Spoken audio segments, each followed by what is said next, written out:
क्या आपने कभी सोचा है कि भगवान शिव, जिन्हें संहार के देवता, महाकाल और त्रिनेत्रधारी के नाम से जाना जाता है, उनका जन्म कैसे हुआ?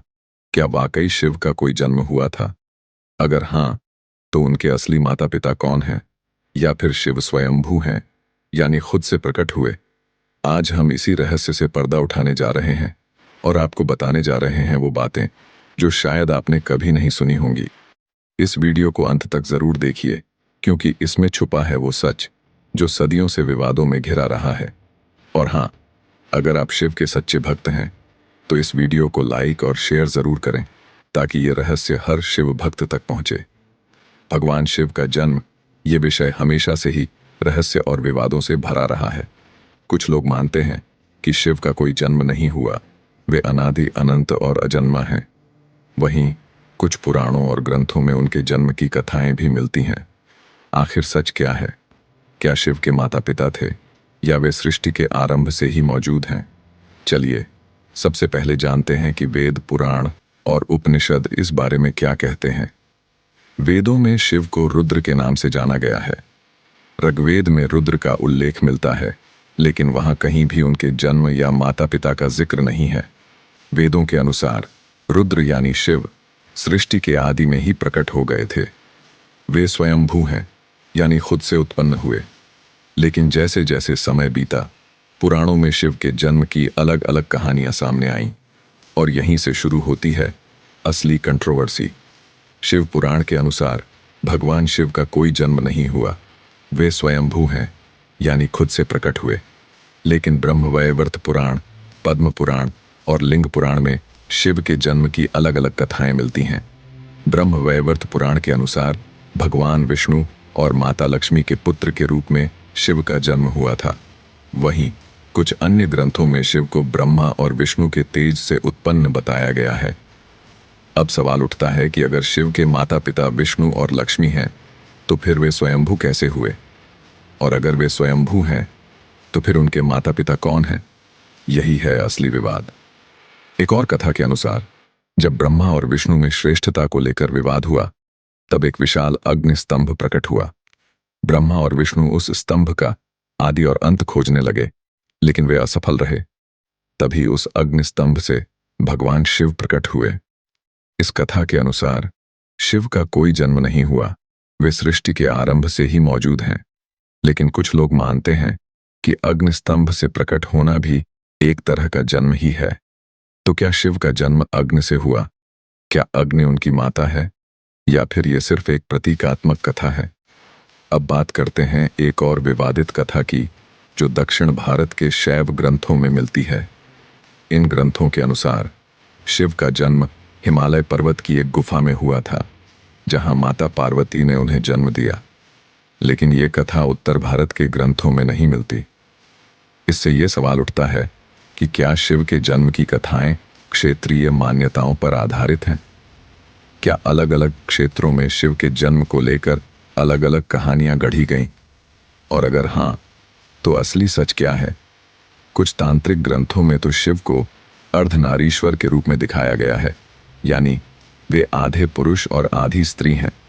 इसका मतलब ये हुआ कि शिव के भीतर ही उनकी शक्ति, यानी माता शक्ति या पार्वती भी समाहित है। तो क्या शिव और शक्ति दोनों एक ही हैं? क्या शिव के माता पिता खुद शिव और शक्ति हैं, या फिर ये सिर्फ एक दार्शनिक विचार है? अब बात करते हैं एक और बड़ी कंट्रोवर्सी की। कुछ विद्वान मानते हैं कि शिव का जन्म वैदिक देवता रुद्र से हुआ था, यानी रुद्र और शिव अलग अलग हैं। रुद्र वेदों के एक उग्र देवता हैं, जबकि शिव पुराणों के करुणामय और भोलेनाथ हैं। तो क्या शिव रुद्र के पुत्र हैं, या फिर दोनों एक ही हैं? इस पर भी विद्वानों में भारी मतभेद है। इतना ही नहीं, कुछ पश्चिमी विद्वान तो ये भी मानते हैं कि शिव भारत के मूल आदिवासी देवता थे, जिन्हें बाद में ब्राह्मण धर्म में शामिल कर लिया गया। उनके अनुसार शिव का जन्म किसी आदिवासी परिवार में हुआ था और बाद में उन्हें देवता का दर्जा दे दिया गया। हालांकि इस बात का कोई ठोस प्रमाण नहीं है, लेकिन ये थ्योरी भी काफी विवादित रही है। अब सवाल ये उठता है कि अगर शिव के माता पिता नहीं थे, तो वे कहां से आए? क्या वे सृष्टि के आरंभ से ही मौजूद थे, या फिर वे किसी और लोक से आए थे? कुछ ग्रंथों में तो शिव को त्रिलोकीनाथ कहा गया है, यानी तीनों लोकों के स्वामी। तो क्या वे किसी और लोक से आए थे, या फिर वे खुद ही सृष्टि के निर्माता हैं? अगर हम दार्शनिक दृष्टि से देखें तो शिव को अद्वैत यानी एकत्व का प्रतीक माना गया है। वे न तो जन्म लेते हैं, न ही मरते हैं। वे सृष्टि, स्थिति और संहार तीनों के अधिपति हैं। लेकिन फिर भी लोगों के मन में ये सवाल हमेशा बना रहता है कि शिव के माता पिता कौन हैं? क्या वे वाकई स्वयंभू हैं, या फिर ये सिर्फ एक धार्मिक अवधारणा है? अब बात करते हैं एक और रोचक तथ्य की। कुछ ग्रंथों में शिव को महादेव यानी देवों के देव कहा गया है। इसका मतलब ये हुआ कि वे सभी देवताओं के भी स्वामी हैं। तो क्या वे ब्रह्मा, विष्णु और महेश तीनों से ऊपर हैं?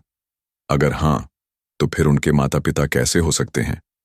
और अगर नहीं, तो फिर वे किसके पुत्र हैं? इतना ही नहीं, कुछ ग्रंथों में तो शिव को काल यानी समय का भी स्वामी कहा गया है। वे समय से परे हैं, यानी उनका कोई आदि और अंत नहीं है। तो क्या ऐसे देवता का कोई जन्म हो सकता है? क्या उनका कोई माता पिता हो सकता है? या फिर ये सब सिर्फ प्रतीकात्मक कथाएं हैं? अब बात करते हैं एक और विवाद की। कुछ लोग मानते हैं कि शिव का जन्म हिमालय में हुआ था और उनके माता पिता हिमवान और मैना थे। लेकिन ये कथा सिर्फ पार्वती के लिए कही जाती है, न कि शिव के लिए। तो क्या ये सिर्फ एक भ्रांति है, या फिर सच में शिव के माता पिता थे? इन सभी विवादों और कथाओं के बीच एक बात तो साफ है कि शिव का जन्म और उनके माता पिता का रहस्य आज भी अनसुलझा है। कोई उन्हें स्वयंभू मानता है, तो कोई उन्हें किसी देवता का पुत्र। लेकिन सच क्या है, ये आज भी एक बड़ा रहस्य है। क्या आपने कभी सोचा है कि अगर भगवान शिव के जन्म का रहस्य सुलझ जाए, तो हिंदू धर्म की कई मान्यताएं ही बदल सकती हैं? सोचिए, अगर ये साबित हो जाए कि शिव के माता पिता थे, तो क्या वे वाकई स्वयंभू कहलाएंगे? या अगर वे बिना माता पिता के हैं, तो क्या ये मानवीय सोच के परे कोई दिव्य रहस्य है? आज हम इसी गुत्थी को सुलझाने की कोशिश करेंगे और आपको बताएंगे वो बातें जो शायद ही किसी ने इतनी गहराई से बताई होंगी। वीडियो को अंत तक जरूर देखिए, क्योंकि आज हम शिव के जन्म की सबसे बड़ी कंट्रोवर्सी पर बात करने जा रहे हैं, जो आपके सोचने का नजरिया ही बदल देगी। अब तक आपने जाना कि वेद, पुराण, तांत्रिक ग्रंथ और क्षेत्रीय मान्यताएं भगवान शिव के जन्म को लेकर अलग अलग बातें कहती हैं। लेकिन क्या आपने कभी गौर किया है कि आखिर शिव के जन्म को लेकर इतनी कंट्रोवर्सी क्यों है? क्या ये सिर्फ धार्मिक मतभेद हैं, या इसके पीछे कोई गहरा दार्शनिक और सामाजिक कारण भी है? दरअसल शिव को परम तत्व यानी अल्टीमेट रियलिटी के रूप में भी देखा जाता है। वेदांत और उपनिषदों में शिव को निर्गुण और सगुण दोनों रूपों में स्वीकार किया गया है, यानी वे बिना रूप के भी हैं और साकार भी। यही वजह है कि उनके जन्म की कोई एक कहानी नहीं है। हर युग, हर समाज, हर क्षेत्र ने अपनी अपनी सोच के अनुसार शिव के जन्म की व्याख्या की है। यही वजह है कि शिव के जन्म को लेकर इतनी कंट्रोवर्सी है। अब बात करते हैं सबसे बड़े विवाद की। क्या शिव का जन्म हुआ था, या वे अनादि हैं? अगर हम शिव को स्वयंभू मानते हैं, तो इसका मतलब है कि वे किसी के भी बनाए नहीं हैं। वे खुद ही सृष्टि के आरंभ में प्रकट हुए। लेकिन अगर हम पुराणों की बात माने, तो वहां कई जगह उनके माता पिता का जिक्र मिलता है। जैसे ब्रह्मवैवर्त पुराण में विष्णु और लक्ष्मी को उनके माता पिता बताया गया है। लेकिन ये बात शैव मत के अनुयायियों को स्वीकार नहीं है। उनके अनुसार शिव किसी के पुत्र नहीं हो सकते, क्योंकि वे स्वयं सृष्टि के आदि कारण हैं। अब सोचिए, अगर शिव के माता पिता विष्णु और लक्ष्मी हैं, तो फिर शिव विष्णु से छोटे हुए। लेकिन शैव और वैष्णव दोनों ही अपने अपने इष्ट को सर्वोच्च मानते हैं। यही वजह है कि दोनों मतों में शिव के जन्म को लेकर हमेशा विवाद रहा है। कई बार तो इस विवाद ने समाज में बड़े बड़े संघर्ष भी कराए हैं। दक्षिण भारत में शैव और वैष्णव संप्रदायों के बीच इसी मुद्दे पर कई बार टकराव हुआ है। एक और बड़ी कंट्रोवर्सी है शिव और शक्ति का संबंध। अर्धनारीश्वर रूप में शिव और शक्ति को एक ही सत्ता के दो रूप माना गया है, यानी शिव के बिना शक्ति अधूरी है और शक्ति के बिना शिव।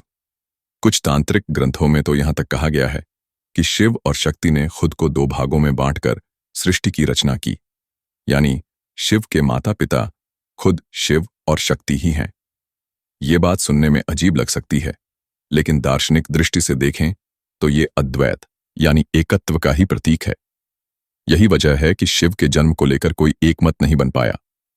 अब बात करते हैं एक और विवाद की, शिव और रुद्र का संबंध। वेदों में रुद्र का जिक्र है, लेकिन शिव का नहीं। कुछ विद्वान मानते हैं कि रुद्र और शिव अलग अलग हैं, जबकि कुछ कहते हैं कि दोनों एक ही हैं। अगर दोनों अलग हैं, तो क्या शिव रुद्र के पुत्र हैं, या फिर रुद्र शिव का ही एक रूप है? इस पर भी विद्वानों में भारी मतभेद है। कुछ लोग तो ये भी मानते हैं कि रुद्र आदिवासी समाज के देवता थे, जिन्हें बाद में ब्राह्मण धर्म में शामिल कर लिया गया। अगर ये सच है, तो क्या शिव का जन्म किसी आदिवासी परिवार में हुआ था, या फिर ये सिर्फ एक थ्योरी है? अब बात करते हैं शिव के जन्म की प्रतीकात्मकता की। कुछ विद्वान मानते हैं कि शिव का जन्म असल में जागृति या बोध का प्रतीक है, यानी जब इंसान को आत्मज्ञान होता है, तब उसके भीतर शिव का जन्म होता है। इस दृष्टि से देखें तो शिव का कोई भौतिक जन्म नहीं है, बल्कि वे हर इंसान के भीतर जन्म लेते हैं जब वह सच्चाई को जानता है। यही वजह है कि शिव को आदि योगी भी कहा गया है, यानी योग का पहला गुरु। इस विचारधारा के अनुसार शिव के माता पिता कोई नहीं है, क्योंकि वे हर आत्मा के भीतर बसते हैं। अब सवाल ये उठता है कि अगर शिव का कोई जन्म नहीं हुआ, तो फिर उनके बाल रूप की पूजा क्यों होती है? कई जगहों पर बाल शिव की मूर्तियां मिलती हैं और उनकी पूजा भी होती है। कुछ ग्रंथों में तो शिव के बचपन की कथाएं भी मिलती हैं। तो क्या ये सब सिर्फ प्रतीकात्मक है, या फिर शिव का सच में कोई भौतिक जन्म हुआ था? इस पर भी विद्वानों में मतभेद है। अब बात करते हैं शिव के जन्म को लेकर सबसे बड़ी कंट्रोवर्सी की। क्या शिव का जन्म अग्नि से हुआ था? लिंग पुराण और स्कंद पुराण में अग्निस्तंभ से शिव के प्रकट होने की कथा मिलती है। ब्रह्मा और विष्णु जब श्रेष्ठता के लिए लड़ रहे थे, तब एक अनंत अग्निस्तंभ प्रकट हुआ और उसी से शिव प्रकट हुए। कुछ लोग मानते हैं कि ये अग्निस्तंभ ही शिव के माता पिता हैं, यानी वे अग्नि से उत्पन्न हुए। लेकिन कुछ विद्वान इसे सिर्फ प्रतीकात्मक मानते हैं, यानी शिव ऊर्जा और चेतना के प्रतीक हैं और अग्नि उसी चेतना का रूप है। अब सोचिए, अगर शिव का जन्म अग्नि से हुआ, तो क्या अग्नि उनकी माता है, या फिर ये सिर्फ एक दार्शनिक विचार है? इसी तरह कुछ ग्रंथों में शिव को जल यानी गंगा से भी जोड़ा गया है। शिव की जटाओं में गंगा का वास है और कई जगहों पर गंगा को उनकी माता भी कहा गया है। तो क्या शिव के माता पिता अग्नि और जल हैं, या फिर ये सिर्फ प्रकृति के तत्वों का प्रतीक है? अब बात करते हैं एक और विवाद की। क्या शिव का जन्म हिमालय में हुआ था?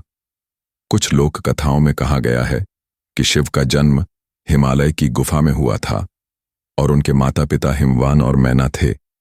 लेकिन ये कथा पार्वती के लिए कही जाती है, न कि शिव के लिए। फिर भी कुछ लोग मानते हैं कि शिव का जन्म हिमालय में हुआ था और वे वहीं के मूल निवासी हैं। अगर ये सच है, तो क्या शिव का कोई भौतिक जन्म हुआ था, या फिर ये सिर्फ लोक मान्यता है? अब बात करते हैं शिव के जन्म को लेकर सबसे विवादित थ्योरी की। क्या शिव एलियन थे? कुछ मॉडर्न थ्योरीज के अनुसार शिव का जन्म पृथ्वी पर नहीं, बल्कि किसी और लोक या ग्रह पर हुआ था। उनके त्रिनेत्र, तीसरी आंख और अलौकिक शक्तियों को देखकर कुछ लोग मानते हैं कि वे किसी और ग्रह से आए थे। हालांकि इस बात का कोई प्रमाण नहीं है, लेकिन ये थ्योरी भी सोशल मीडिया पर खूब वायरल होती है। अगर ये सच है, तो क्या शिव के माता पिता किसी और ग्रह के प्राणी थे, या फिर ये सिर्फ एक कल्पना है? अब बात करते हैं शिव के जन्म के दार्शनिक अर्थ की। शिव को शून्य यानी शून्यता का भी प्रतीक माना गया है। वे न तो जन्म लेते हैं, न ही मरते हैं। वे सृष्टि के आरंभ और अंत दोनों हैं। यही वजह है कि उनके जन्म की कोई एक कहानी नहीं है। हर युग, हर समाज, हर क्षेत्र ने अपनी अपनी सोच के अनुसार शिव के जन्म की व्याख्या की है। यही वजह है कि शिव के जन्म को लेकर इतनी कंट्रोवर्सी है। अब सवाल ये उठता है कि आखिर सच क्या है? क्या शिव के माता पिता थे, या वे स्वयंभू हैं? अगर हम धार्मिक ग्रंथों की बात करें, तो हर ग्रंथ में अलग अलग बातें मिलती हैं। अगर हम दार्शनिक दृष्टि से देखें तो शिव का कोई जन्म नहीं है। वे हर जगह, हर समय, हर रूप में मौजूद हैं। यही वजह है कि शिव को महाकाल कहा गया है, यानी समय के भी पार। तो दोस्तों, भगवान शिव के जन्म का रहस्य आज भी अनसुलझा है।